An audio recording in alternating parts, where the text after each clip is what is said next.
everyone. Welcome to Margaritas with Margarita. It is Friday at 5, which means that it's time for Rita to share her wisdom and interview one of her guests that will help women flex their financial muscles. So let's see. I'm Hope Katz Gibbs, founder of Incandescent Radio and TV, here as the producer of Margaritas with Margarita in Santa Fe, New Mexico. I'm usually in Las Cruces down south, but my dear friend Kim Brundage, who took a big, bold move with her husband in November, sold everything, and now they're living in their RV, traveling the country. So she gave me the opportunity to come visit her today, and I am sitting on her bed in her RV. Thrilled to introduce you all to Lili Vasileff, a CFP, a master analyst in financial forensics, a special in matrimonial litigation, and a certified divorce financial analyst. So I'm going to throw it over to Rita to talk all about what that means, what it means to be a divorce attorney, specialized in divorce in this field of certified financial planning. So welcome to your show, Rita. I'm going to throw it over to you. Well, thank you so much. And yes, it is Margarita time. Lili, thank you so much for being here. I think a great way to just kick off the conversation is what inspired you to become a divorce financial planner. You ready? I'm ready for the story. Thank you first for having me, and I can't wait to share this. So many years ago, when I was going through my own divorce, I was terrified. I had never met attorneys. I had no idea what to do, and I had 2 young children, and I thought everything was perfect in my life. I was on a fast track of international corporate finance, just had my second baby. Everything was great until it all crashed. And when I say crashed, it was crashed. There was no chance to resurrect. So my experience through the divorce process was the following. As we got closer and closer in California to going to the courthouse and sitting in a trial, my attorney turned to me and said, you know, if you've been so unhappy with everything that we've been doing, and you basically wrote the entire thing yourself, mind you, with no experience, why don't you just fire me? And I looked at him as I sat on that bench waiting to go into the courtroom. And I said, if you talk to me ever like that again, you will be disbarred. I said, how unconscionable to undercut me at my most vulnerable point. And when we came back east with my children, and I went through many different groups, support groups, and listened to the stories of women in particular, it was to a person that they came out worse from this experience. They came out without any education about their finances. They came out desperately dependent, and they came out more fearful than when they actually went into the divorce process. And I became enraged. And when I say I became a zealot, I was fierce. And I said, you know what? This is just unjust. It has to be stopped. It has to be corrected. Women have to have a voice in this process and not be treated as a little girl, told what to do, what decisions were made for them by the attorney, and to have a voice in their future security. So I went back, I got all my degrees, I got all this stuff, I got all the personal financial planning licenses under my belt, and I literally started blind. I had no idea how big this mountain was. And I went to every divorce attorney in the state of Connecticut to tell them, I'm so excited, here's what I'm going to do. And to a person, they all looked at me and went, you know what? That's so cute. But why don't you just go get a real job? Like, who needs you? And I said, interesting, because the minute the client closes the door and walks out of your office, that's who needs me. And the more they didn't understand that, the more empowered I felt to make this difference. And so I, with a whole, maybe 3 or 4 people in the whole country were doing this, and we called it divorce financial planning. And then we gathered more and more people together. And lo and behold, you move a mountain with your nose and you don't even know it until you look back. And now we have thousands of credible, trustworthy practitioners specializing in divorce financial planning. And I'm so proud. And it just has made a world of difference. And it's also helped change the lay of the land in terms of legal processes. People are demanding a more holistic process. They're asking to have a better voice in the decisions that they make. And lo and behold, we have mediation, we have collaborative divorce, and not just the traditional litigation. So that's how it all started. Unbeknownst and ignorant. No, I'd like to say like naive and fearless, right? Naive and fearless. That is true too. Absolutely.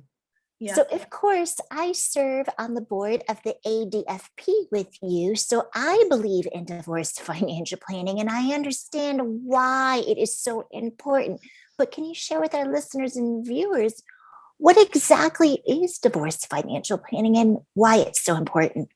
Absolutely. So divorce financial planning is financial planning around the financial issues of divorce.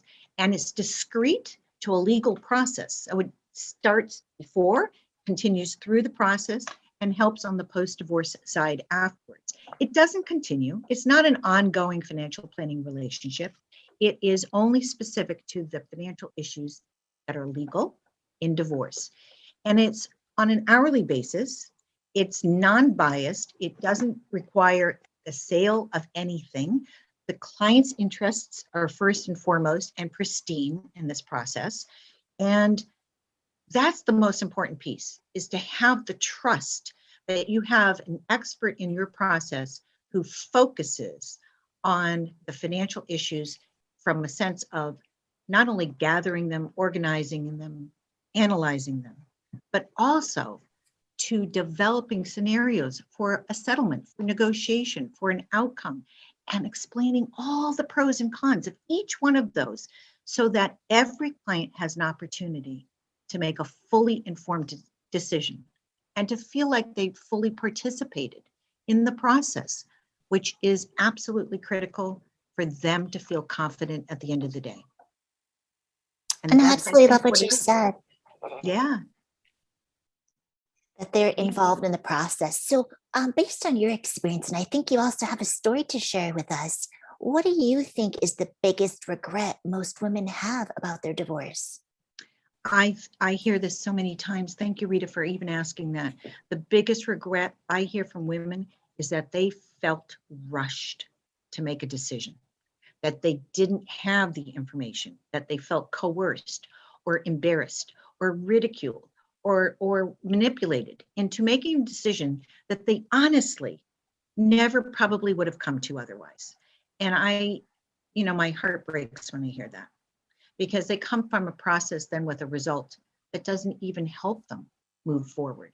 And the idea for us as practitioners is to hold that trust sacred and to make sure that those clients really have a sense of not just knowledge, but confidence that they're going to use the information in the best way possible. And we give them the roadmap. We give them a roadmap of where there's light at the end of the tunnel so that they know what the next steps are. And it's so interesting to me because a lot of people just don't even know how to start a divorce. And they'll ask you, what are the first steps? Do I see you? Do I see an attorney? What do I do? And after a lot of thought, it occurred to me that that's really a common question. And, in many ways, I felt blessed that the American Bar Association actually invited me to write their book on money and divorce behind me here. And it goes through that whole decision of, should I stay married? Should I get divorced? What are the issues? What's my first step? Who do I first see? And believe it or not, I didn't think I had a lot to say, but I guess I did. So it came out as the book. And it's right behind you. That's right, money and divorce. So, the earlier I think people seek help, the more choice they have, right? But are there any second chances or any do-overs? Like, what if someone feels rushed and they don't like what they're seeing and they're in the process? Is it too late to collaborate with a CDFA or a qualified divorce professional like yourself? I'm going to answer in the most optimistic way possible. It's never too late until you sign. Once you sign, property division is very, very, very difficult, high hurdles to undo or redo unless there are very defined specific examples of what would disqualify an agreement. But if you're at that point of where you're just about to close a negotiation and you still have the hair on the back of your neck standing up and you still have the squeamish feeling in the bottom of your stomach, like, really, I'm not sure, stop, pause the process. And here's another tidbit for most clients. Remember, you are driving the car. You have hired these professionals. You are the one who is paying them. And for all of the reasons of just logic, if somebody doesn't fully satisfy what you need to know in order to reach a decision or to take the next step, then you need to ask yourself, is this the right setting, process, or person for me? And I love that you have engaged these professionals, you're the client. So can you share with us some, pearls of wisdom, some nuggets to help people with this process? I mean, I know you wrote 4 books, but just some quick takeaways. Like, I like what you said about the driver's seat. Yep. I think you should always prepare to learn what the laws are in your state, know what the different legal processes are.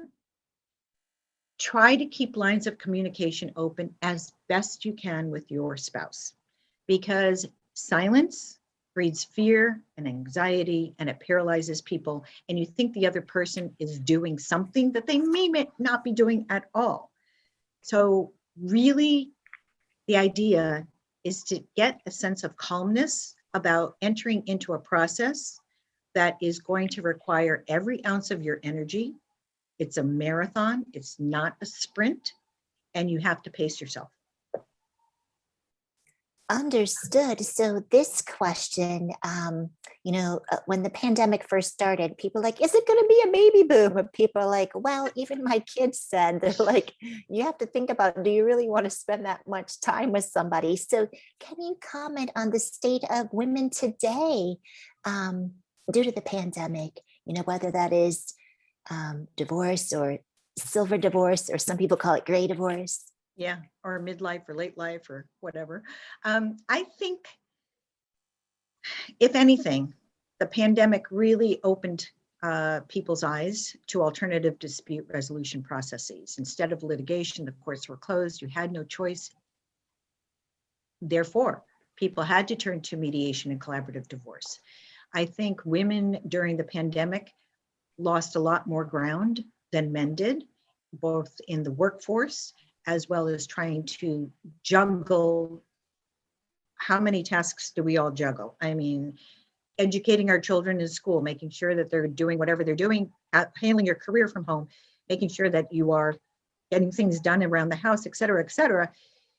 The multitasking nature of it, from what I understand, has been much more burdensome for women than for the men during this period of time. And just listening to Secretary Yellen this morning, she was saying that literally this pandemic has set women back to the 1980s in terms of our participation in the workforce, our ability to be promoted, sit at boards, and have a voice in corporate decision-making.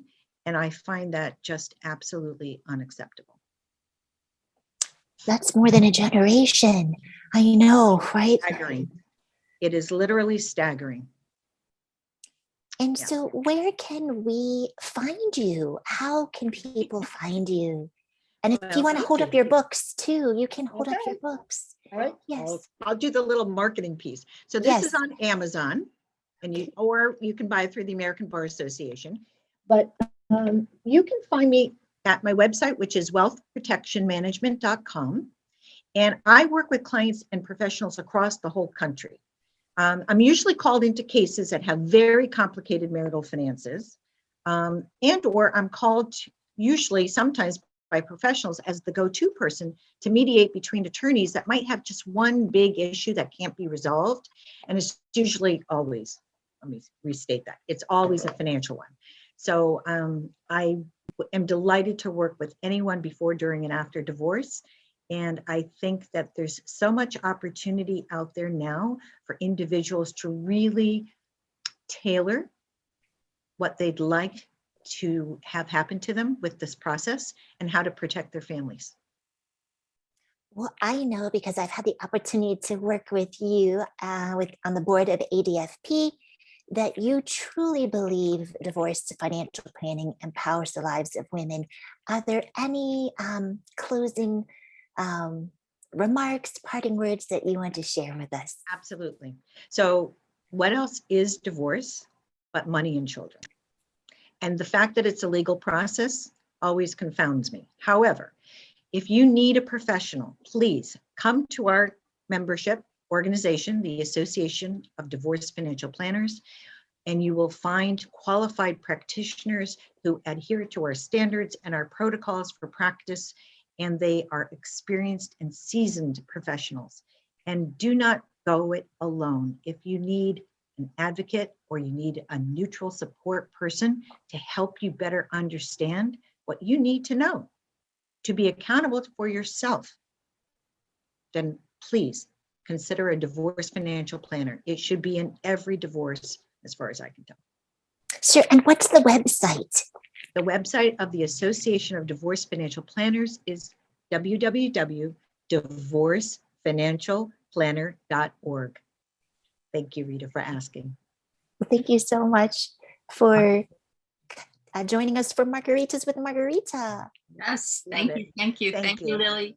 Thank you, Thank you. Rita. And what great advice. I think I told you, Lily, I'm working on a book called Why Divorce? 5 Reasons to Leave. And I'm excited to include you and your wisdom. Rita's also going to be is part of our expert panel. So we'll bring you back on to be interviewed for the Why Divorce series. And, you know, here's to women everywhere. Yes. My margarita glass, but just so that we stand together and we don't feel like we can't handle anything, because together we can, right? Yes.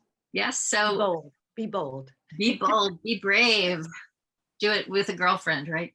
So we look forward to talking again with our next guest on Friday at 5 p.m. next week. So thank you, Rita Cheng, for all of your support and wonderfulness. And thank you, Lily. Best of luck to you all. We'll talk to you all soon. Thank you, Rita. Thank you. Thank you.